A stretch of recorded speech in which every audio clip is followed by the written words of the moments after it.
नमस्कार, आप देख रहे हैं खबरें आज की। जबलपुर में आज सावन के तीसरे सोमवार को प्रज्ञाधाम आश्रम में बने भव्य पारदेश्वर शिव धाम में धूमधाम से भगवान भोलेनाथ का जल अभिषेक किया गया, जिसमें साध्वी और स्थानीय लोगों ने विधि विधान से पूजा अर्चना कर भगवान भोलेनाथ से सुख समृद्धि के लिए कामना की गई। जबलपुर के अंतर्राष्ट्रीय संत प्रज्ञानंद की समाधि लेने के बाद इस साल विश्व के सबसे बड़े पारदेश्वर शिवलिंग कटंगी स्थित प्रज्ञाधाम मंदिर में भगवान भोलेनाथ का जलाभिषेक किया गया। विधि विधान से करीब 3 घंटे पूजा अर्चना कर स्थानीय लोगों और साध्वी विभानंद द्वारा जल अभिषेक किया गया। पंच तत्व से पहले स्नान कर दूध और दही से स्नान कराया गया। बाद में भस्मी लगाकर भगवान शिवलिंग पर वस्त्र धारण कराए गए। आपको बताते चलें कि संत प्रज्ञानंद द्वारा इस मंदिर का निर्माण कराया गया है, जो विश्व के सबसे बड़े पारा से बने शिवलिंग हैं, जो पूरी दुनिया में इतने बड़े शिवलिंग कहीं नहीं बनाए गए हैं। 1111 किलो के वजन के पारा से बनाए गए इस शिवलिंग को पारदेश्वर महादेव कहा जाता है।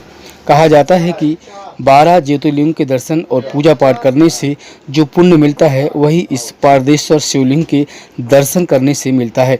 इस शिवलिंग को gold book of world record में भी नाम दर्ज है। साध्वी विभानंद का कहना है कि पारस संहिता के आधार पर पारस शिवलिंग मंदिर में चारों तरफ मुख्य द्वार होना चाहिए, जिसमें पश्चिम में पहाड़, दक्षिण में बहती नदी, उत्तर में नंदी और पूर्व में खुला मैदान होना चाहिए।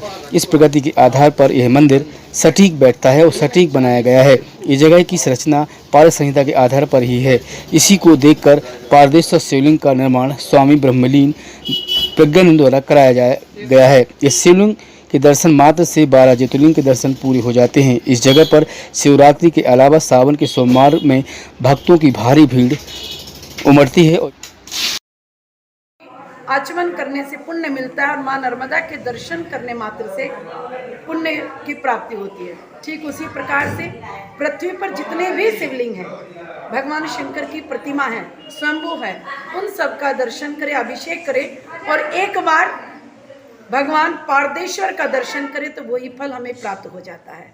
भगवान शंकर की महिमा पारद में बड़ी ही अद्भुत है और ये महादेव का मंदिर ठीक उसी प्रकार से यहाँ पर बनाया गया है। पूज्य गुरुदेव भगवान ने इनको 6 महीने तक निरंतर शोधन किया और निरंतर इनको रामायण भगवान को श्रवण कराई।